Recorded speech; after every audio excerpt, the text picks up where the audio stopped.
It's time to hear it from Harlan. Utah Director of Athletics Mark Harlan takes you behind the scenes with the Utes, the Pac-12 Conference, and collegiate athletics. Now, here's your host, Mike Legasholt. Coming up on the January edition of the Hear from Harlan podcast, a busy winter sports season's underway. Spring sports ready to get rolling in a few weeks. Mark will talk about everything going on and everything coming up. And Branden Carlson of the Runnin Utes joins Mark for his one-on-one interview ahead of a big three-game homestand. And the 2024 football schedule is out. Mark will preview our first year coming up in the Big 12 Conference. Mark, great to see you. You too, Lags. Busy time of the year, a lot to get to, and excited to hear from Branden in a few moments. But let's talk about kind of everything going on in the winter season. We'll preview the spring a bit. Gymnastics ranked number 4. Men's basketball coming home for a big three-game homestand. Women's hoops also. 1,000th win in program history last weekend. Just some thoughts from you on sort of the major happenings the last few weeks. Yeah, just, as we look at, I guess we'll start with our winter sports, who kind of are just now on the other side of the halfway point, starting with women's basketball. Just, they've won 3 of their last 4. And, oh, by the way, 2 of those were, I think a team ranked number 2. And if I recall, a team ranked number 6, which has never really happened before. Right. The highest ranked win in the program's history. But it's funny with Lynn's team. It's like, oh, yeah, of course. Right. I mean, that's who we've become now with the kind of athletes she's recruited in here and her coaching staff. And of course, Lynn's leadership. So, about as exciting, 2-game homestand for women's basketball that I can remember, and just awesome. And we'll get to this on men's basketball. Life on the road is not fun right now, not only in our conference but in every conference. So obviously, Lynn is not thrilled about Sunday's result, but they're already back to work because this is the part of the season where they have 4 in a row. So we got to go up to the Washington schools, and Washington State just beat UCLA. So, no rest for the weary in Pac-12 women's basketball, but really excited about, them managing Gianna's injury and folks stepping up and getting after it. And it's been a great year. On men's basketball, undefeated at home. Really appreciate the crowd coming out, for most games. Obviously, we've seen a surge in certain games and hoping we can really get more consistent in that. And I'll ask BC about what that means to have a crowd and what it does for them. But again, just beating Oregon was a highlight win for us this year, a team that's really given us a lot of fits. And it was great to see that along with some other really exciting wins. But we enter a crucial stretch, 3-game homestand, got to keep protecting our court at home, which obviously we've been able to do. The injuries have been tough, and Craig and the team won't talk about it, but it's been kind of a theme this year. Some significant injuries across a lot of our sports, but just that next person up attitude is what men's basketball is now facing. So hoping to get some of those guys back here as we get into the second half of the season, and at the same time other guys stepping up. And so really excited about that. And then you asked me about the spring sports too, and well, we can start with gymnastics. Really proud of that team. Obviously, an off season with a lot of different things for them to manage. Carly coming in and being our head coach has been awesome for them in that they know her so well. She has great trust with them, and we started off with a meet that was against some of the top teams. We didn't perform the way that they wanted to, but the way they bounced back from that has been so impressive. We've already seen Miley do her thing, get some 10s, and her incredible leadership along with the other super seniors that are part of that group. So have another great home meet against the top ranked. I think they're ranked 16th in Oregon State. We appreciate all the folks that have been coming out, and we expect a big crowd on Friday. So the Red Rocks are off and running, and should be a great season ahead. Skiing too, we had one of the longest home events we've had in years, and it was really exciting to be able to watch our team compete up in Park City and in the areas up there. And again, they're just heading down another championship road. And as I like to say, it's never easy. They got a lot of stress they have to manage in that. But Frederick and the staff are doing a great job.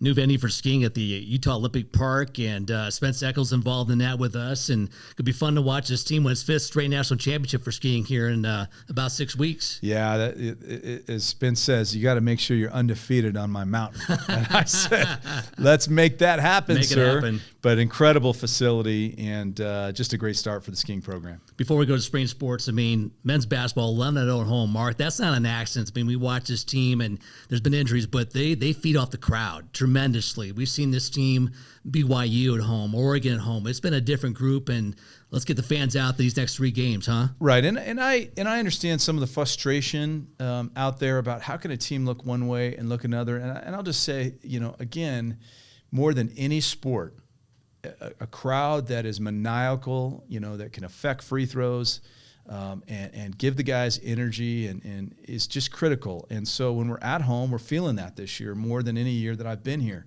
But look across the country. I mean, you got Kansas losing at UCF. You've got something like, I think this last weekend, there was 20% of road teams won a game on the road. I mean, it is difficult in college basketball. So our guys are experiencing that, and our women experienced that last Sunday. So we got to be really focused at home, continue to learn, and then get out on the road and try to get healthy and get out there and get after some teams. We've been close. The Arizona State game was really close.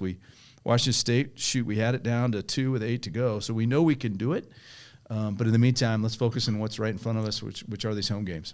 All right. For the men's and women's swimming and diving teams, the men are here to host USC on Saturday, February 17th, 11 a.m. to wrap up the regular season. A couple of outstanding divers for them, Mark, as they head toward Pac-12 championships. Yeah, just a great year so far for the swim and dive program. Like you said, we got SC on the men's side. I believe we got BYU coming up. I don't know if that's a duel or if it's just the women, but we got a lot of great meets ahead. And just, my office faces the natatorium. I mean, I get here really early and they're there. I stay late and they're there. That program just works so hard, and we're really excited to see what they can do this spring. Okay, track and field underway as well. Josephine Erickson set the school record in the 400 at the the MLK Invitational in Albuquerque, and also men's and women's tennis now underway as well. Yeah, both programs just literally off and running in one case, and the tennis has just had a lot of matches. They've been at home, they've been on the road, and it's a young team in women's tennis, and excited to see what they're going to do. And of course, the men are defending their Pac-12 championship this year, so now they're going to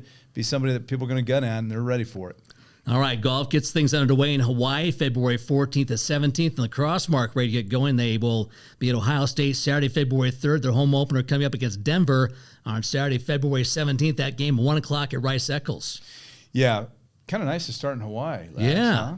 I keep telling Garrett. Are you on that trip? I've offered several times to go, and Garrett just won't take me up on it. I'm like, I'll take bags, I'll do whatever, and no answer so far. You got to go where the golf courses are. That's right. So no, listen, they really surged in their fall season, and I'm really excited to see that the golf team obviously didn't make the NCAAs last year before, made it all the way to the final. So looking forward to that group. And lacrosse, they did something interesting this last Saturday. They decided they were going to go have an exhibition with Notre Dame.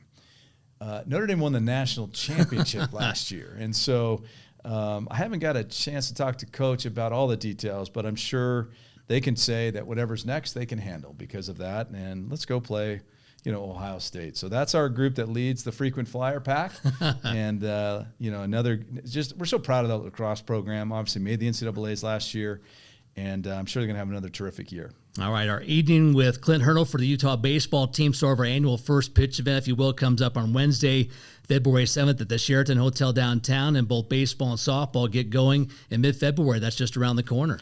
And a happy group as we tape this today. They're getting outside doing some work. Yeah. Baseball and softball both getting some work in on the fields, which is just terrific. And, yeah, that annual event for baseball, we appreciate Mr. Hurdle coming out and helping support the baseball program. Obviously, excited for them to get started in their last lap in a real historic baseball conference, formerly known as the Six Pack. All Pac-12 baseball has got a tremendous history, so it'll be fun for those guys to go through it. And then, of course, softball, again, defending their championship, and early preseason ranking very high for them. Really energetic group as you run into them around the building, and can't wait for them to get started as well. And let me do a quick thank you to, really surging in season tickets. for softball. I think a lot of people that participated when we were in the regional and regional final really enjoyed themselves, and so appreciate everyone coming out this year.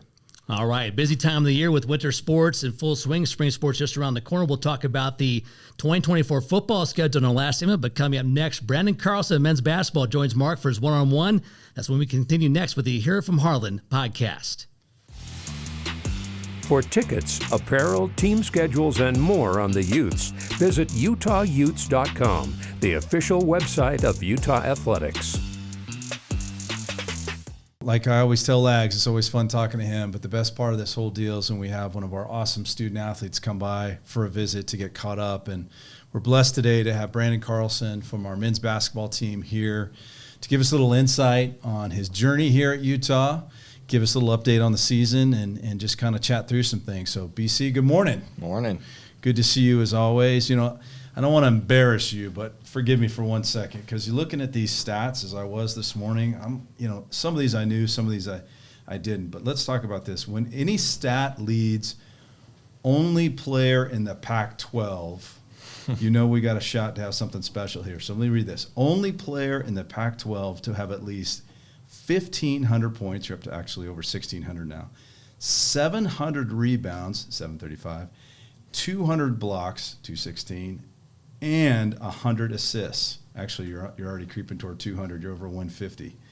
Now let's keep going here, right? That's amazing. So you're now currently 13th on the all-time scoring list. You're 7 shy of becoming 11. So maybe like the 16-minute timeout on Saturday, perhaps. 17 shy of becoming number 9. I mean, I could go on and on and on. I mean, games played, all of these things. But I guess what I'm going to ask right off the bat is, did you envision all of this when you joined us a few years back? Was this really your dream? Did you make this happen because you knew it was going to happen? No, I didn't know what was really capable of what I was capable of doing when I first got here. I just wanted to play basketball here. I knew I wanted to, I had my goals, but I didn't think of stats. I was never a big stats guy when I came in. In high school, I didn't even know what I averaged for points and rebounds and stuff like that. I just like to play, and so when I came in here, I wasn't aware of, all-time scoring, all-time blocks leaders, stuff like that. And then, you get in, you start having a little bit of success, and people start talking to you about it, and that's when it kind of clicked. And oh wow, this is actually pretty cool, and kind of an honor, honestly. Well, to amplify your point, I think it was a couple games ago at home, and I sit in the corner there, and you guys always come by and shake hands. You had a remarkable stat day. I can't remember what it was. I think I said something to you 20 rebounds. You're like, really? And I was like, he didn't even know. You didn't even, to your point, you could tell. I mean, even though it's up there, you are so focused on getting the team accomplishment, which is the win. Well, let's talk about your journey. I mean, obviously, recruited by the last staff, heavily recruited to come here, went on your mission to England, came back, and then just to watch your growth as a player has been remarkable. But just a little bit about your journey, and first, why Utah? There was a lot that played into Utah. Obviously, my family, we live 30 minutes from here, so, it's home. One of the big reasons for that was my brother. I knew when I get back from my mission, my brother was going to be playing basketball in high school, and I loved going to his games when he was younger, so I wanted to continue to be able to do that. And I know picking a school in Utah would allow me to do that, so that was a huge decision.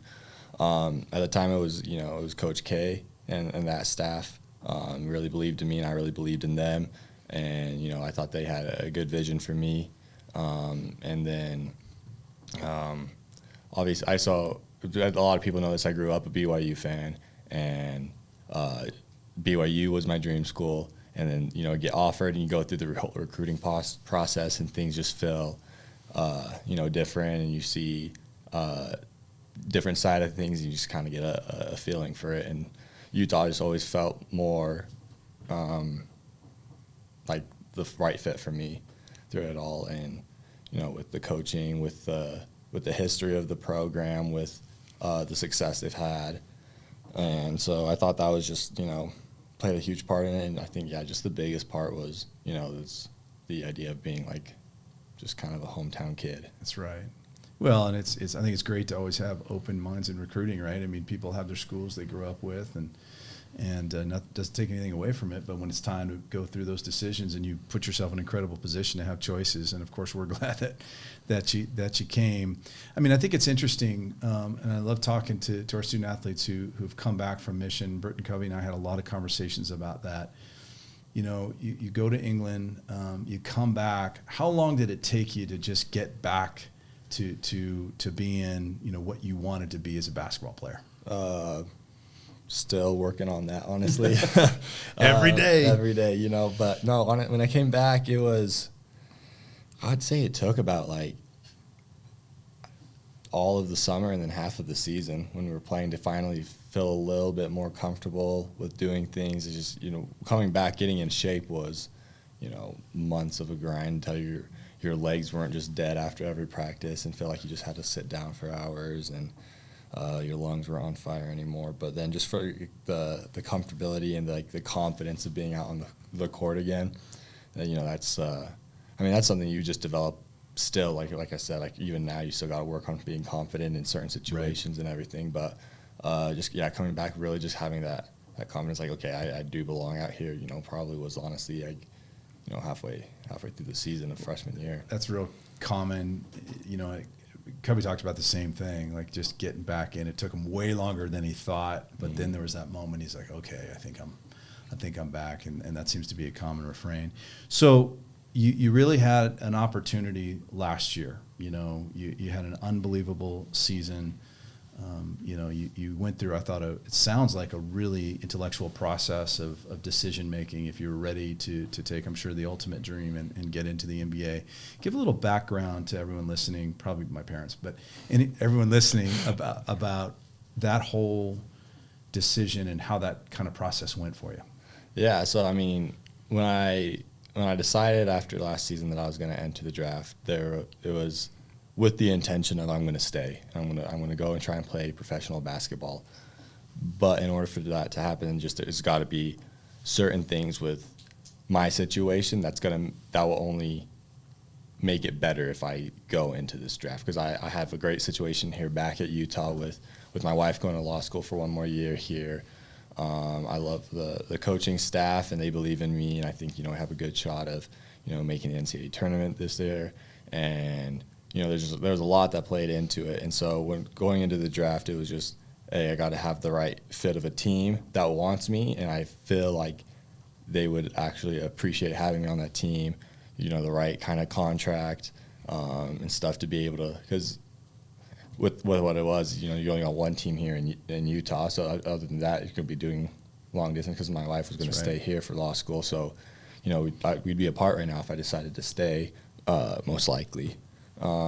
So it was, you know, there was a lot of that came into it. And then when you went down and I worked out with all these teams, and you know, got a lot of feedback. A lot of it was great feedback.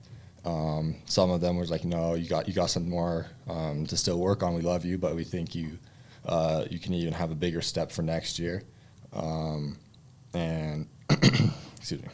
And the other teams were just like, oh, no, we really like what we see, and we think you could have great success here this year. And so it was a real hard decision, but talking with, you know, my family, with my wife, with my agent and stuff, we felt like the best decision was just to come back for one more year, really have the chance to continue to work on my game, improve on certain things that teams wanted to see.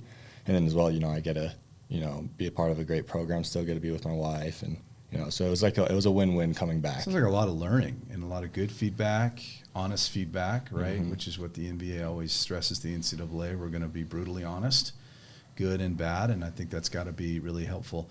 Just wondering at all, was part of that thinking, I can't remember when Lawson agreed to come here from Colorado, but was it after or before? I guess it really doesn't matter. Just the fact that you're sliding over to the 4. I mean, he'll be back soon from his injury. You've been playing 5 again, but was that something you were really intrigued about, having the opportunity to play at the 4? Yeah, I mean, so that was one thing I talked with, you know, Coach Smith about, was that we want to play more 4, and not even necessarily playing it offensively, because a lot of teams were already saying he's a 4-man in the NBA. Like, he plays 4, some 5 on the offensive side in the NBA, but really it's going to be on the defensive end of what we need to see more. And so that was one thing, talking with teams, and then talking back with Coach Smith, was like, I need to play more 4. And so yeah, definitely when Lawson was coming here, you know, I knew that would give me more of an opportunity to have that chance. Yeah, well, it's been great to watch you go back and forth, and obviously, you know, again, flexibility. You're back at 5. Hopefully, you'll get you back at 4 here. Well, that's a nice segue into this season. It's been you know, Craig put out a really, you know, tough preseason schedule. You know, really challenged you guys. It's been great to see the net, you know, which is so important. As the committee will look at those decisions later in the spring. Really, as we sit here today, some really phenomenal wins. Obviously, I mean, I you know, the St. Mary's win comes to mind, and so many others. We sit here today with a 3-game homestand coming up. We're undefeated at home this year, which is just a tribute to everything. Just talk a little bit about playing at home this year and what the crowd has been able to do for you. I remember talking to you the day before the BYU game. You were dealing with a little injury. I think you were just getting off the bike when I saw you. You said, "Are you in?" He goes, "I'm not missing this," because you knew what the environment would be, and you played remarkable that day. But just a little bit about the crowd and what it does for you guys. Yeah, you know, the crowd is huge. I think, you know, we do have great success at home because of, you know, our fans and the energy that they bring, and you just feel it just gives you a whole other sense of confidence out there. You got like a 6-man right there cheering you on. You got your bench, and then you have everyone else cheering right behind you, and it just gives you that energy to keep going and fighting, and just really changes momentums of the game. And you know, like you said, like that BYU game when I was, you know, I was just hopping off the bike, getting a little conditioning in, and yeah, I was already thinking, you know, I think the announcement was just put out that day or something that the game was already sold out, that no more tickets left, and so it was just like the idea of like a sold out stadium in the Huntsman Center was like, yeah, you can't miss that. Would you agree that it's absolutely undeniable that our crowd helps us win? Oh, for sure. There's no doubt. You know, the energy they bring, the confidence they give to us. You know, when you have that environment of a sold out crowd, you know, that really helps to, you know, get you going. You win games, I feel. Hey, you heard it from one of our all-time greatest, and we got some incredible home games coming up, including a 3-game homestand. All right, let's talk about the team's mentality right now. It's the up and down of sport, right? It's the managing the season and just not the day. Coming off just an incredible home weekend here, beating Oregon, kind of slaying a tough dragon for us, going on the road and having a couple tough results. But how's the team feeling as we head into this 3-game homestand? Yeah, I mean, I think the important thing for this team right now is you can't we have things we ought to work on and improve, and we know that we have to come into practice each day to get better. But I think the most important thing that this team has to remember is that we play this game because we love it. And I think a lot of the times you lose 2 games or whatever, and you kind of get a little stressed and you get a little frustrated and maybe like worried, like, oh, we've lost 2 games that we should have at least won, you know, one of these games, and we just played terrible. And I think you really got to come and say, we love this game. We play it because it's fun. We enjoy it.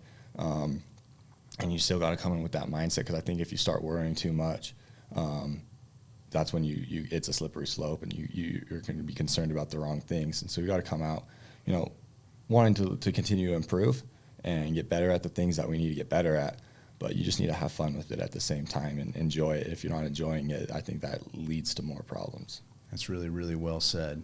And I love the fact that you didn't say one thing about any injuries that you guys are managed, but guess what? I get to say it, right? and I understand, you know, we're not in the excuse business in what we all do. But like so many of our teams this year, you guys have been hit with the injury bug, and hopefully we'll get a guy or 2 back. But we are what we are, right? So opportunities for others to step in and step up, and obviously your leadership in that regard has been great. Let's just step away from the court for 1 second. Graduated, right, with a communication degree. You're pursuing now a graduate certificate going forward, but you got to just be excited. What an exciting time, right? You know, here we are. Heading into February, we're right there. Everything's in front of us. Plus, you have a new journey coming up. If I heard right, so your wife will be finishing law school. Yep. And she works way harder than you. Is that accurate? Not a question. Right. Yeah, you're subject to the 20-hour rule. Yeah. She's not subject to the 20-hour rule. And so she's going to be done, and you're going to have this journey ahead. You guys just are really in a great spot. It's got to be a really exciting time. No, it's awesome. You know, we talk about it weekly, multiple days a week about, just what our future can possibly hold of all the opportunities that we have. And there's so many options, but, it's my dad always tells me this, but you're picking between good and great, so it's like, you're not, whatever it's going to, like, you're stressed about, we don't know what's really going to happen in, a couple of months with basketball, with her career and stuff, but you're going to be picking between, good or great. And so it's never going to be a bad situation. That's a really good perspective. And, well, I appreciate you and everything you've done for this program, but not just this program, this athletic department. You've been an unbelievable leader. You've stuck through a lot of things, coaching change, which is never easy. The way you manage that, I watched very closely. You were just a superstar. It was such a validating thing that you believed in the change. Guys stayed, I think, because of you. And now here we are with everything in front of us. And like you said, we got a shot to get in this tournament, which is the ultimate dream. A lot of work ahead, plus all the fun, exciting stuff. So thank you, BC, for everything you've done for the University of Utah. Thank you. I appreciate everything you've done for me. There you go. Thanks, buddy. Well, BC, good luck this weekend. Hope to see everybody here. 3 games ahead. Let's help these guys win. Follow the Utes on social media by searching for Utah Athletics on Facebook, Instagram, and Twitter. And welcome back. Well, Mark, always great to have you sit down with a student athlete, and just fun to hear from Branden the thought process into coming back. I didn't realize his wife was also in law school. Got some evaluation from the NBA folks, and they said, hey, you could use a little bit more seasoning. Decided to come back, and I think he's pretty happy he did. Yeah, he's such a cerebral young man. He's always been so thoughtful, and he was a really important person for me when the coaching change was going on. Again, because he's so insightful, and I've always really appreciated him and his dedication to this university. And obviously, I will say this: listening to him talk about that process as a reminder is all sports should have that process. It's frustrating, for example, that football doesn't have that process. You could hear BC. He learned, he made his decision with the platform of he was coming back unless there's something extraordinary. And I think all student athletes that are at that level or close to that level should be able to be given that opportunity. And, it's funny. I think that's what's gotten the NCAA in trouble sometimes. This sport gets this and this sport doesn't. In this case, it's all about, labor negotiations at the next level. But we're obviously thrilled that he's back. I also really appreciated his comments about what the crowd does. We talked about that earlier in the podcast, Mike. But I think, as we are on this edge of being in the conversation and perhaps getting in that tournament, I think our crowd can really help us. And I think hearing from a vet who leads all these Pac-12 categories, that was pretty profound. This is not a freshman who's saying that. He used the word like confidence, and that's important. When the crowd's going, they get confidence, and I think we're really gonna need our 6th man down the stretch here. All right, transitioning from winter sports to now next fall, the 2024 football schedule released by the Big 12 today, and going to be exciting, Mark. Our first Big 12 conference game, because Baylor's non-conference game, will be on September 21st against Oklahoma State. Yeah, it was a really good process. I was fortunate to be put on the football subdivision committee by the Big 12 when we all got everything worked out and we were in the league, and it was a really healthy process all along. I think that obviously for them challenging, they had to integrate 4 teams last year and then another 4 this year. And I think the schedule is really, it's good. It's got a nice rhythm to it. We obviously have the back-to-back Utah State and Oklahoma State. You're never thrilled to have your team on the road 2 weeks in a row. It kind of happened in the Pac-12 a lot. This one we obviously had to add the Utah State game late, so it's a bus trip, right? And so that's good. I didn't see the Matrix until this morning when it was released as you and I are taping this, and I did notice Arizona has a bye before they play us, so I'll be lobbing a phone call on that one because you don't see everybody's until today. But Scott Draper, who manages this, is a really good friend. He and I were together in the American, and he's so solid. So you look through it, and of course, our first Big 12 home game is against the Wildcats of Arizona, right? You can't make that stuff up. But like I said, the rhythm is nice, and we have some familiar friends, and then we'll see some new friends as we go forward. It'll be fun to see TCU, BYU obviously again, and I think some folks thought, okay, We're back in the conference of BYU. That will be our last game. It turns out that game is going to be November 9th. Yeah, I think, when we went through that process, the league, talked to us about it. And of course I talked to Whit about it. I think what we want for that game is maximum exposure. And, so we weren't wedded to it being the typical rivalry weekend. Again, I don't want to speak for Tom, but I will say that we had a lot of conversations, Tom and I, about this matter. The other thing is for the last, 12 years, except for a couple of years, this last few years, I guess, so let's say the last 10, the game has been at the beginning of the season, it's been at the end of the season. So I think the institutions are kind of used to that. It might at some point be there. This year, it landed where it did. The other good thing that I think I really appreciate the Big 12 is that one didn't have a bye while, one did. So I think that has to go into it too. I think it's important when you play that game to have everyone have equal rest. And so, it is where it is, and I'm sure it'll be a big premier game on November 9th as we go forward.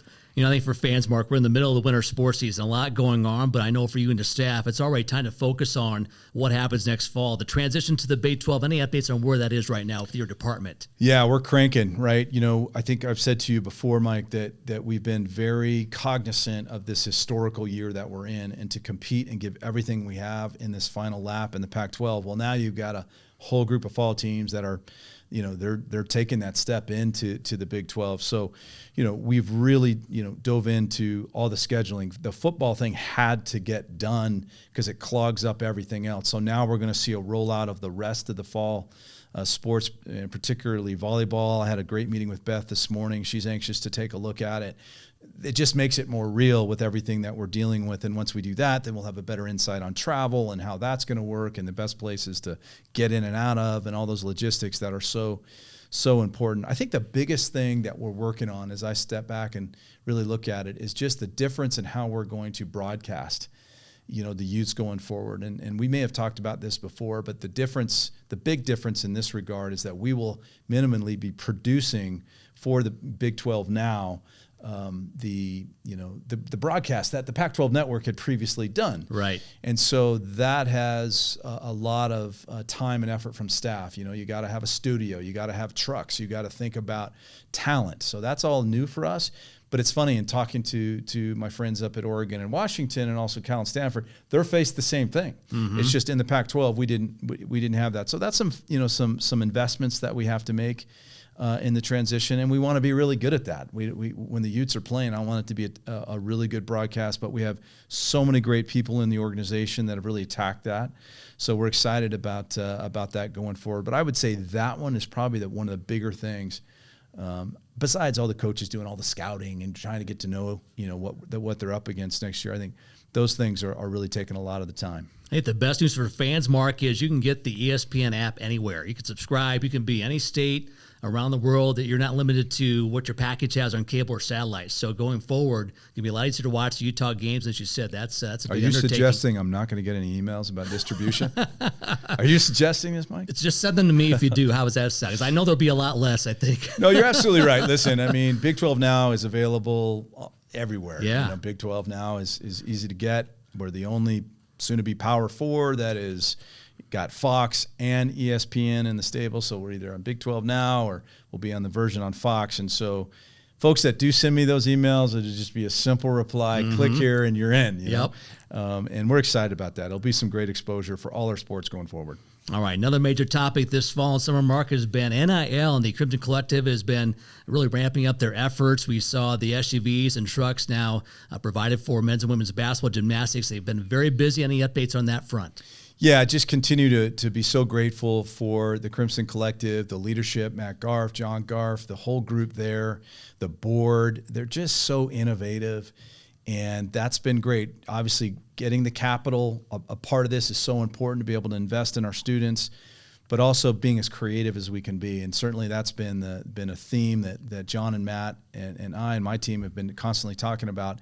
And to that end, I would say as we sit here today, the thing I'm probably most excited about, besides the fact that more folks are understanding how to get involved, is also the launch of the app that has come out of the Crimson Collective, and previously called For the Win 360, now Utah 360. And it's just a great platform. You can go on there, it's free. You just go to the App Store and you can find it easily. it's really got some really good content in there, a lot of behind the scenes work that our students go through to get ready to compete. Those are the stories that we love. Great cooperation between that group and our group, because we got some creative folks, as everyone saw as we rolled out the football schedule today. I didn't even know about the Seinfeld stuff. I was laughing so hard.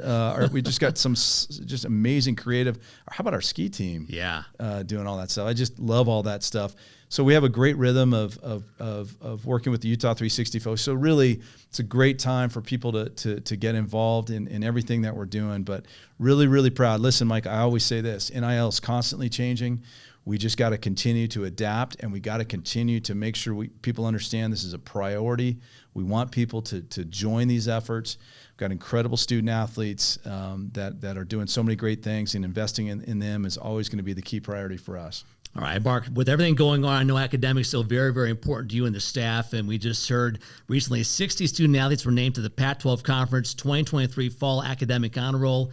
Also a great department-wide GPA last fall for this department. Yeah, just Mike, it is, and I appreciate you asking about that. It is just a great fall season again in the classroom. One of our key tenets here, right, is competition and community, but certainly classroom. And they just did a great job to have all those young people make the Pac-12 honor roll again in this historic year. It's something they can always look back on and think about what they achieved. And really, one of my favorite moments of the whole year was at the Oregon game, where we had all our student athletes that were 3.0 or higher come onto the court, and it was amazing to see people's reactions when the court started filling up. They were lined up all the way to the top of the arena and just kept coming down the stairs, representing all our sports. And I'm glad that people visually got a chance to see that. I mean, these are real students that are doing all the right stuff and competing at a very high level, and they got a standing ovation, which I thought was really awesome by our fans to celebrate these students, because it's hard, Mike. Mm-hmm. You're around athletes here. They don't have a lot of time, but they got to put so much effort on their craft. But they also know that being a student is really important, and graduating. And of course, we're graduating at 94% here, and we're going to continue to do that. That's really, really important, and we appreciate all the donors that help support their efforts. Mark, to your point, you talk about the time demands. One number that jumped out to me: we had 235 student athletes named to the Dean's List in the fall. That's the highest all time for us.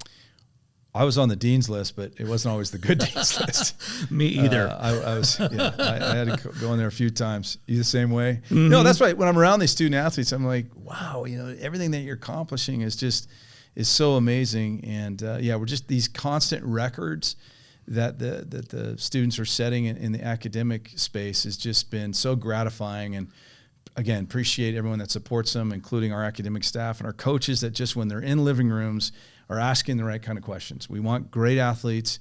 It's very important. We got to win. That's something we do here, but also asking questions about their goals and their North Star of graduation. And certainly we've seen it collectively now for years. We graduate, and our students do a great job in the classroom. All right, Mark, a busy time as we transition from January to February. We appreciate the time, and we'll let you go. Thanks, Mike. Appreciate you. All right, that's Utah AD Mark Harlan. Our thanks to Paul Kirk, John Vu, and Nick Bullerjack. All those thanks to Branden Carlson for dropping by, and for Mark Harlan. I'm Mike Lageschild. Thanks for joining us. Until next time, so long, everybody. This has been the Hear It From Harlan podcast. Subscribe and listen all year long as we keep you up to date on the Utes, the Pac-12 Conference, and collegiate athletics.